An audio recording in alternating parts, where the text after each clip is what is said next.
Bollywood silver screen presenting this is my house. इस कहानी की शुरुआत में हमें एक मैरिड कपल को दिखाया जाता है जिनका नाम स्कॉट और एनी है। स्कॉट एक एडवर्टाइजिंग कंपनी में काम करता है और हाल ही में उसे प्रमोशन मिला है, इसीलिए वो तय करते हैं कि अब वो एक घर खरीदेंगे। ये दोनों के दोनों शहर से थोड़ा सा दूर कंट्री साइड में एक घर को देखने के लिए जाते हैं जो घर बहुत पुराना होता है।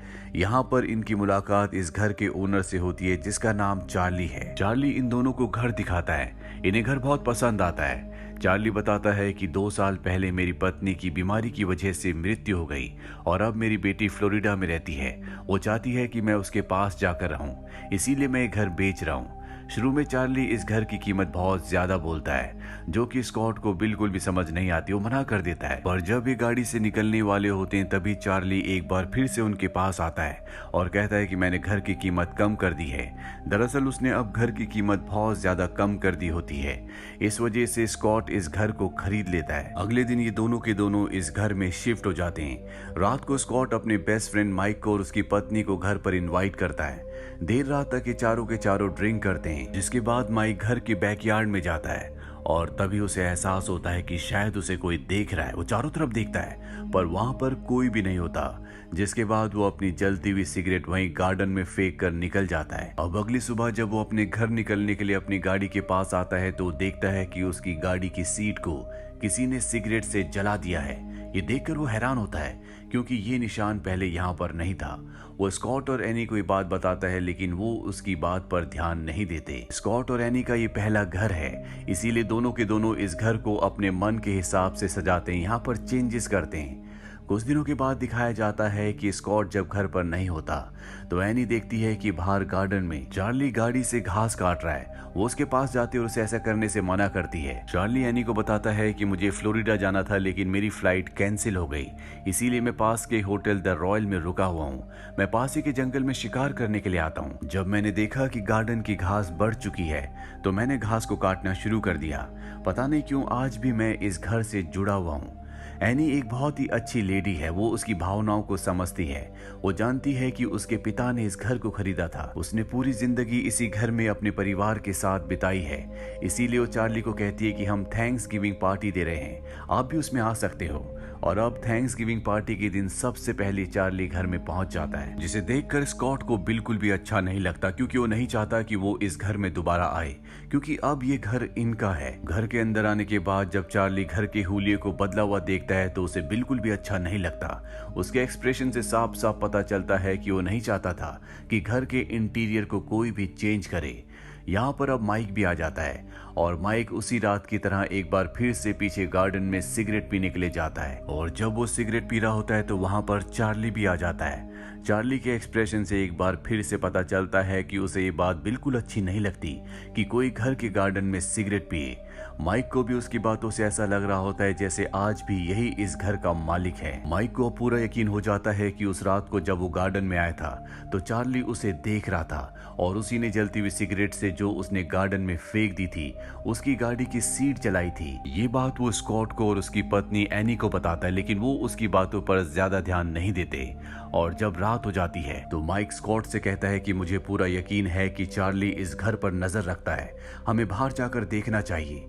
ये दोनों के दोनों टॉर्च लेकर जंगल में चले जाते हैं और तभी ये देखते हैं कि इनसे कुछ दूर एक गाड़ी है जो इन्हें देखकर वहां से निकल जाती है। इन्हें कुछ समझ नहीं आता कि उस गाड़ी में कौन था, पर स्कॉट को अब थोड़ा सा यहाँ पर अनसेफ लग रहा होता है, इसीलिए अगली सुबह वो अपने घर पर सीसीटीवी कैमरा इंस्टॉल करने के लिए एक टीम को बुलाता है और तभी चार्ली भी वहां पर आ जाता है। वो स्कॉट से कहता है कि तुम्हें यहाँ पर सीसीटीवी कैमरास लगाने की कोई जरूरत नहीं है, रात को जंगल में बच्चे पार्टी करते हैं और उन्हीं की आवाज तुम्हें सुनाई देती है। स्कॉट को चार्ली का बार बार इस तरह से घर में आना, उनकी चीजों में इंटरफेयर करना बिल्कुल पसंद नहीं होता, लेकिन वो ब्लंटली उसे बोल नहीं पाता। स्कॉट अब बहुत ज्यादा परेशान है। रात को उसे नींद नहीं आ रही होती और तभी उसे एहसास होता है कि घर के अंदर कोई ना कोई है और वो घर के अंदर देखता है लेकिन कोई नहीं होता। और जब वो बाहर जाता है तो उसे जंगल से बच्चों की आवाजें आती है। वो समझ जाता है कि चार्ली जो कुछ कह रहा था वो सच है, पर तभी हम देखते हैं कि चार्ली भी वहां पर है, जिसे स्कॉट नहीं देखता। इसका मतलब ये है कि वो दिन रात इसी घर के आसपास रहता है। अब अगली सुबह जब स्कॉट अपनी पत्नी एनी के साथ शॉपिंग करके लौट रहा होता है, तभी वो देखता है कि उसके घर के बाहर एक बार फिर से चार्ली खड़ा है, जिसके हाथ में गन है। और अब स्कॉट को गुस्सा आ जाता है। वो चार्ली से कहता है कि तुम बिना बताए कभी भी इस घर में ऐसे नहीं आ सकते। अब ये घर हमने खरीद लिया है, तुम्हें जब भी यहाँ पर आना हो तुम्हें हमें पहले बताना होगा। एनी को ये सब सुनकर अच्छा नहीं लगता। दरअसल उसके दिल में अब भी चार्ली के लिए सिंपैथी होती है। अब चार्ली यहाँ से चला तो जाता है, पर अगले दिन जब क्रिसमस होता है तो एक बार फिर से वो एनी के पास आता है। वो उसे वाइन की बोतल गिफ्ट करता है। स्कॉट इस वक्त घर पर नहीं होता। एनी उसे घर के अंदर इनवाइट करती है। ये दोनों के दोनों बातें करना शुरू कर देते हैं, पर यहाँ पर दिखाया जाता है कि चार्ली के मन में, उसकी आंखों में एनी के लिए कुछ न कुछ है जो वो अपनी जबान पर नहीं लाता। अब रात को जब स्कॉट घर आता है और उसे पता चलता है कि चार्ली एक बार फिर से घर पर आया था, तो वो एनी से लड़ता है, जिसके बाद ये दोनों के दोनों अलग अलग कमरों में सो जाते हैं। इनके सोने के बाद घर के अंदर हमें चार्ली को दिखाया जाता है, जो घर के अंदर कैसे आया किसी को नहीं पता। वहीं एनी को एहसास होता है कि घर के अंदर कोई ना कोई है। उसे अजीब सी आवाजें आ रही होती है। वो स्कॉट को बताती है। स्कॉट कहता है कि मुझे लगता है कि चार्ली घर के अंदर आता है, पर उसकी पत्नी एनी नहीं मानती। वो कहती है कि हम घर के सारे लॉक चेंज कर चुके हैं, साथ ही बाहर कैमरा भी लगा हुआ है। अगर कोई आएगा तो हमें पता चल जाएगा। इस घर के अंदर हमारे अलावा कोई नहीं आ सकता। और सच तो ये होता है कि चार्ली इनके घर के अंदर आता है, क्योंकि कहीं ना कहीं उसे एनी के प्रति अब ऑब्सेशन है। वहीं स्कॉट को दिखाया जाता है, जिसे उसका एक नेबर मिलता है, जो बातों ही बातों में बताता है कि चार्ली की पत्नी की मृत्यु बीमारी से नहीं हुई थी, बल्कि उसने अपनी जान खुद ली थी। पुलिस को शक है कि उसे चार्ली ने मारा है, और उनके पास कोई भी सबूत नहीं था, इसीलिए वो चार्ली को गिरफ्तार नहीं कर पाए। स्कॉट ये बात अपनी पत्नी एनी को बताता है, लेकिन एनी स्कॉट की बातों पर यकीन नहीं करती। अब रात को ये एक रेस्टोरेंट में डिनर करने के लिए जाते हैं, और वहीं पर वो होटल होता है जिसका नाम ई रॉयल है, जहां पर चार्ली ने बताया था कि वो स्टे कर रहा है। स्कॉट वहां जाता है और चार्ली को भला बुरा कहता है कि तुम मेरे घर के आसपास मत आना, अगर तुमने ऐसा किया तो मैं तुम्हें जेल भिजवा दूंगा। अगली सुबह दिखाया जाता है कि स्कॉट रनिंग कर रहा होता है, और तभी पीछे से गाड़ी उसे टक्कर मारकर वहां से निकल जाती है, जिसके बाद स्कॉट को हॉस्पिटल ले जाया जाता है। स्कॉट को पूरा यकीन है कि ये चार्ली ने किया है, इसीलिए वो अपने दोस्त माइक को कॉल करता और कहता है कि तुम चार्ली के बारे में सब कुछ पता लगाओ। वो चार्ली के बारे में पता लगाता और स्कॉट को कॉल करता है। वो बताता है कि चार्ली का पूरा बिजनेस डूब चुका है। उसने बहुत सारे लोगों के साथ फ्रॉड किया, उसने कई लोगों के पैसे देने हैं, इसीलिए मजबूरी में उसे अपना घर बेचना पड़ा। इसका मतलब ये था कि चार्ली कभी भी उस घर को नहीं बेचना चाहता था, पैसों की कमी की वजह से उसे घर को बेचना पड़ा।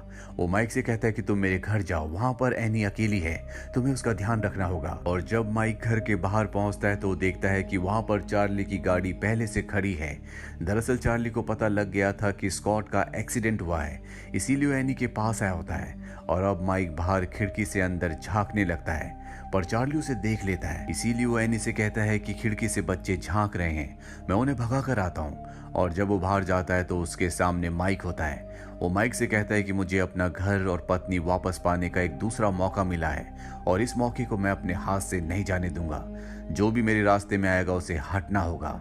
यहाँ पर माइक को समझ में आ जाता है कि उसकी इंटेंशन क्या है, लेकिन इससे पहले कि वो यहाँ से निकल पाता, चार्ली माइक को मार देता है। वहीं दूसरी तरफ हमें स्कॉट को दिखाया जाता है, जो पूरी रात इस बात से परेशान होता है कि माइक ने उसे एक बार भी कॉल करके कोई भी इंफॉर्मेशन नहीं दी।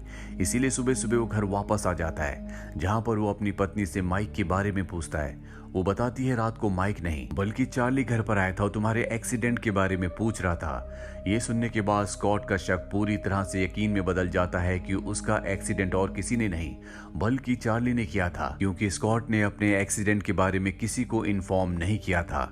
अगर चार्ली को इस बारे में पता है तो उसी ने उसे गाड़ी से हिट किया था। इसीलिए स्कॉट पुलिस को इन्फॉर्म करता है कि मुझे गाड़ी से हिट करने वाला और कोई नहीं बल्कि चार्ली था। साथ ही माइक को भी वो बार बार कॉल कर रहा होता है, पर माइक उसकी कॉल रिसीव नहीं करता। इसीलिए स्कॉट उस आदमी के पास जाता है जिसके पास माइक ने चार्ली के बारे में इंफॉर्मेशन को गैदर किया था। वो उस आदमी से बात करता है और यहाँ पर स्कॉट को एक बात और पता चलती है कि चार्ली की बेटी ने अपना नाम बदल दिया है, जिसके बाद स्कॉट उसका नंबर लेकर उसे कॉल करता है। चार्ली की बेटी स्कॉट को बताती है कि मेरी मॉम को और किसी ने नहीं बल्कि मेरे पिता चार्ली ने मारा था। वो एक पागल इंसान है और मैं फ्लोरिडा नहीं बल्कि कहीं और रहती हूँ, इतनी दूर जहाँ चार्ली मुझ तक कभी नहीं पहुंच सकता। और अब स्कॉट को एहसास होता है कि चार्ली कितना खतरनाक, कितना साइको इंसान है।